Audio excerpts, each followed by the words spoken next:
আকাশবাণী আগরতলা, স্থানীয় সংবাদ পড়ছি নবনীতা বণিক।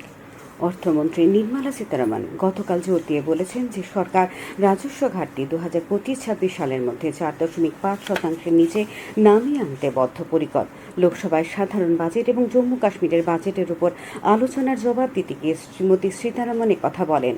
অর্থমন্ত্রী বলেন, ভারত কোভিডের পর সবচেয়ে দ্রুত বর্ধনশীল অর্থনীতি। তিনি আরও বলেন যে 2047 সালের মধ্যে একটি বিকশিত ভারত গড়তে সকলকে একসাথে কাজ করা উচিত। তিনি উল্লেখ করেন যে কোভিড মহামারীর পরেও ভারতীয় অর্থব্যবস্থায় বৃদ্ধি বর্তমান রয়েছে। তিনি গত 3 বছরে ভারতকে দ্রুত বর্ধনশীল অর্থব্যবস্থা বানানোর ক্ষেত্রে যোগদানের জন্য সবাইকে ধন্যবাদ জানান। প্রধানমন্ত্রী নরেন্দ্র মোদীর দূরদর্শী নেতৃত্ব ছাড়া এটা সম্ভব হতো না বলে অর্থমন্ত্রী অভিমত প্রকাশ করেন।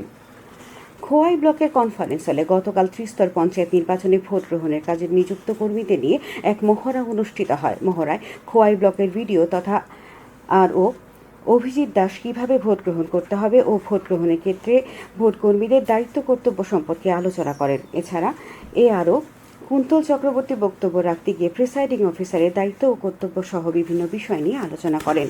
মহড়ায় 360 জন ভোটকর্মী অংশ নেন। কেন্দ্রীয় অর্থ প্রতিমন্ত্রী পঙ্কজ চৌধুরী গতকাল রাজ্যসভায় জানিয়েছেন যে এই মাসের 10 তারিখ পর্যন্ত 52.74 কোটি প্রধানমন্ত্রী জনধন যোজনা অর্থাৎ PMJDY অ্যাকাউন্টগুলিতে 2,31,909 কোটি টাকা জমা হয়েছে। শ্রী চৌধুরী বলেন, এই PMJDY অ্যাকাউন্টগুলির মধ্যে মহিলাদের 29.32 কোটি অ্যাকাউন্ট রয়েছে। এখনও পর্যন্ত PMJDY অ্যাকাউন্টধারীদের 35.78 কোটি রুপে কার্ড ইস্যু করা হয়েছে। 2024 সালের নিট ইউজি কাউন্সিলিংয়ের প্রথম পর্ব আগামী 14 আগস্ট থেকে শুরু হবে। রাজ্যসভায় গতকাল সম্পূরক প্রশ্নের জবাবে স্বাস্থ্য প্রতিমন্ত্রী অনুপ্রিয়া প্যাটেল বলেন যে সুপ্রিম কোর্টের আদেশ অনুসারে কাউন্সিলিং 4 পর্বে অনুষ্ঠিত হবে। শ্রীমতী প্যাটেল বলেন, আগস্টের প্রথম সপ্তাহে নিবন্ধন শুরু হবে এবং 14 আগস্ট থেকে 23 আগস্টের মধ্যে প্রথম দফার কাউন্সিলিং অনুষ্ঠিত হবে। বিদ্যুৎ দপ্তরের লাইনম্যান এবং হেল্পারদের কাজের সময় দুর্ঘটনা এড়াতে এবং লাইনম্যান ও হেল্পাররা যাতে সুরক্ষা বিধি মেনে দ্রুত লাইন মেরামত করতে পারেন, এই উদ্দেশ্যে গতকাল থেকে প্রশিক্ষণ শুরু হয়েছে। ত্রিপুরা স্টেট ইলেকট্রিসিটি কর্পোরেশনের উদ্যোগে ন্যাশনাল পাওয়ার ট্রেনিং ইনস্টিটিউটের উত্তর পূর্বাঞ্চলীয় কার্যালয়ের সহযোগিতায় এই 3 দিনের প্রশিক্ষণ কর্মসূচির উদ্বোধনী অনুষ্ঠানে উপস্থিত ছিলেন ন্যাশনাল পাওয়ার ট্রেনিং ইনস্টিটিউট উত্তর পূর্বাঞ্চলীয় কার্যালয়ের অধিকর্তা ডক্টর রোহিত ভার্মা সহ অন্যান্যরা।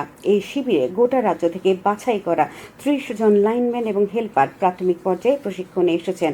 রোহিত ভার্মা জানিয়েছেন, গোটা দেশে একযোগে 20,000 লাইনম্যানের প্রশিক্ষণ শুরু হয়েছে। প্যারিস অলিম্পিকে 10 মিটার রেয়ার পিস্তল মিক্সড বিভাগে ব্রোঞ্জ পদক জয়ের জন্য ভারতীয় শুটার মনু ভাকের ও সরবজিৎ সিংকে অভিনন্দন জানিয়েছেন প্রধানমন্ত্রী নরেন্দ্র মোদী। এক বার্তায় প্রধানমন্ত্রী লিখেছেন, আমাদের শুটাররা আমাদের গর্বিত করে চলেছেন। আগরতলা রেল স্টেশনে গতকাল গাঁজা সহ ধরা পড়েছে বিহারের 2 যুবক। রেল থানার ওসি তাপস দাস জানান, ধৃতদের কাছ থেকে 28 কিলো শুকনো গাঁজা পাওয়া গেছে। ধৃতদের আজ আদালতে হাজির করা হবে বলে ওসি জানিয়েছেন।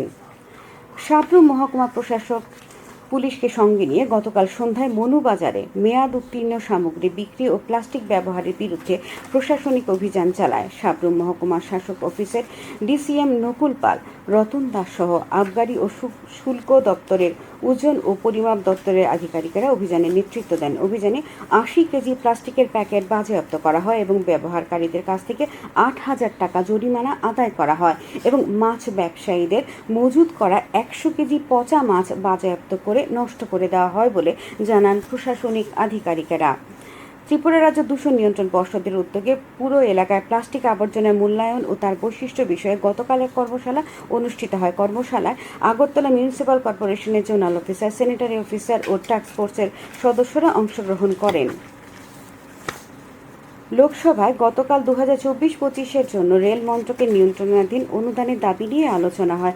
আলোচনায় অংশ নিয়ে কংগ্রেসের কে সুরেশ দাবি করেন যে রেল বাজেট অসমভাবে বিতরণ করা হয়েছে। জেডিইউর দিলেশ্বর কামায়েত বলেছেন, ভারতীয় রেল দ্রুত গতিতে এগিয়ে চলছে। বিহারে এই সেক্টরে যে উন্নয়ন হয়েছে তার জন্য তিনি রেল মন্ত্রীর প্রশংসা করেন। আবহাওয়ার খবর। আজ দুপুর পর্যন্ত আবহাওয়ার পূর্বাভাসে জানানো হয় আকাশ সাধারণত মেঘলা থাকবে। রাজ্যের কিছু কিছু জায়গায় বিক্ষিপ্তভাবে বজ্রবিদ্যুৎ সহ হালকা থেকে মাঝারি বৃষ্টি হতে পারে। আগরতলায় আজ ভোরে সর্বনিম্ন তাপমাত্রা ছিল 27.2 ডিগ্রি সেলসিয়াস।